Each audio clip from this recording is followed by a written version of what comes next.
Hey guys, Dr. Schweppes here. Found this little game called Sinking Simulator, and it's actually a lot of fun if you enjoy breaking things. So what you do is you use these two tools called Smash and Grab. Grab allows you to move the ship around. It doesn't work very well, but it's there. I don't really use it. You might want to, I don't, though. And then there's also Smash, which is the primary tool which allows you to smash holes in your boat. And this is the ocean. It's really big. I don't know why it's that, you can zoom out that far. It doesn't really need to. But you can also adjust the ocean floor and stuff. It's kind of interactive and fun. I don't know. It was just a small download. You can open it with WinRAR.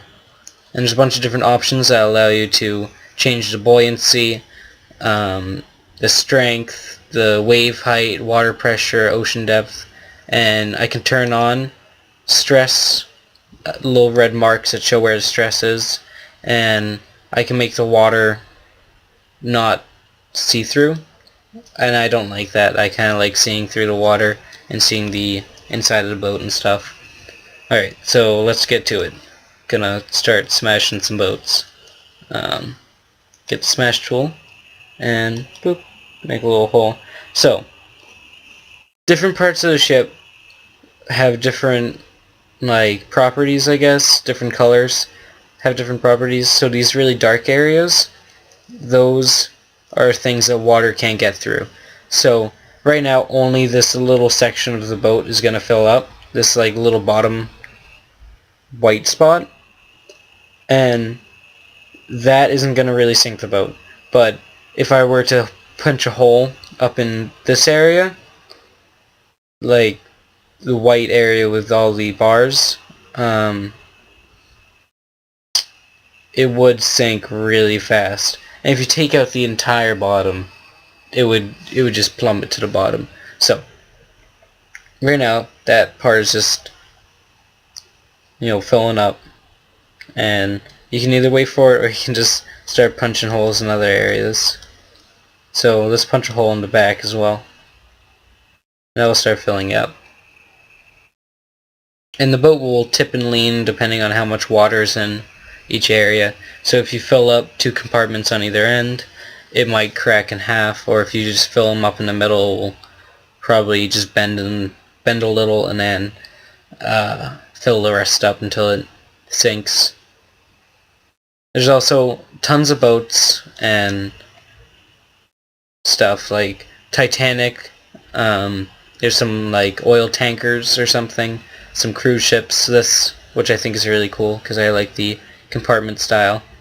And there's big metal balls. I don't know what they do. I don't use those. I'm not really sure what the purpose is.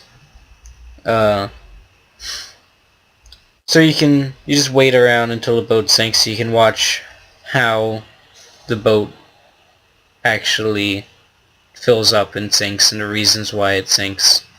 And I think it's kind of cool, but I doubt it's everybody's cup of tea, if you know what I mean. You kind of just sit here and punch holes. Once you get through all the ships, it's not a ton of fun, but still kind of interesting. So yeah, you can also move the entire thing around with the right mouse button, and left mouse button is how you use the tools. You can zoom in and out using the mouse wheel. So let's just get cracking and bust open this ship. Split it down the middle, and then I'll go grab the other tool and I can split this apart easier. Go up to the tool menu, and then I'll start pulling on it. It will kind of separate them and allow me to get these farther apart so that they aren't on top of each other when they end up sinking. And I find that really annoying because the ship can go inside of itself, kind of. I don't really know how like that works. I think they should fix that if they end up making like a final game or something. I don't know if they are. I think it might get green lit or whatever, but I'm not sure.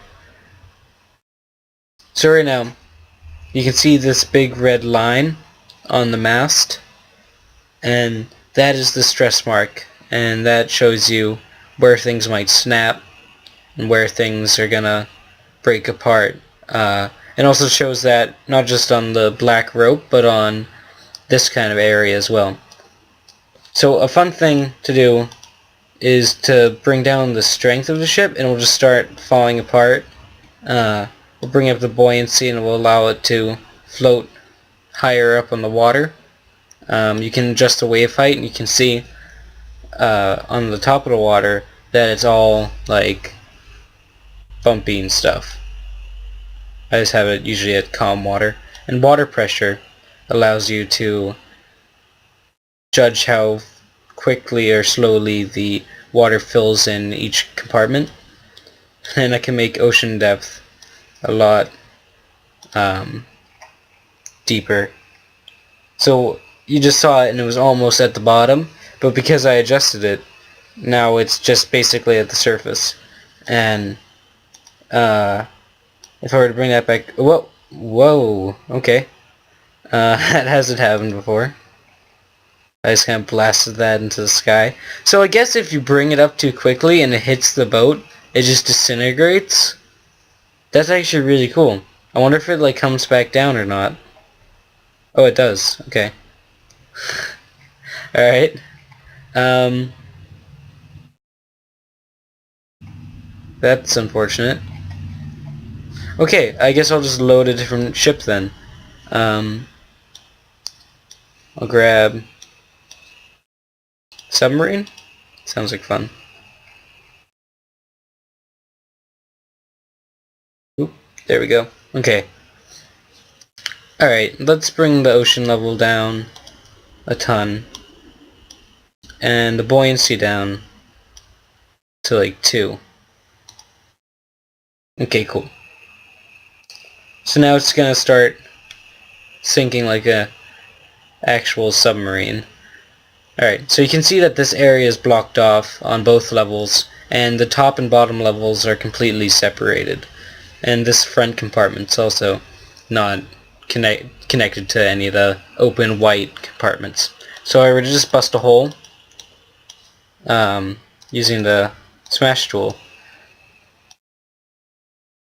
I bumped up the water pressure as well, so it's going to fill really quickly, but it's not going to fill the entire ship, just the bottom level that isn't blocked off.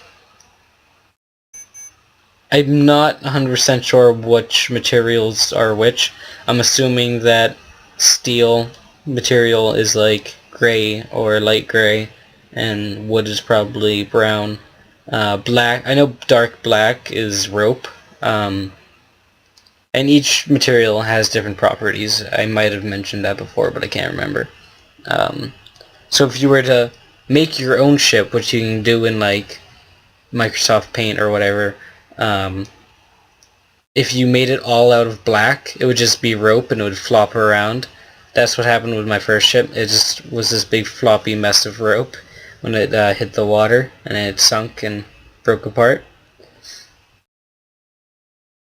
But if you use steel, it's more rigid and obviously doesn't like just flop around like rope would.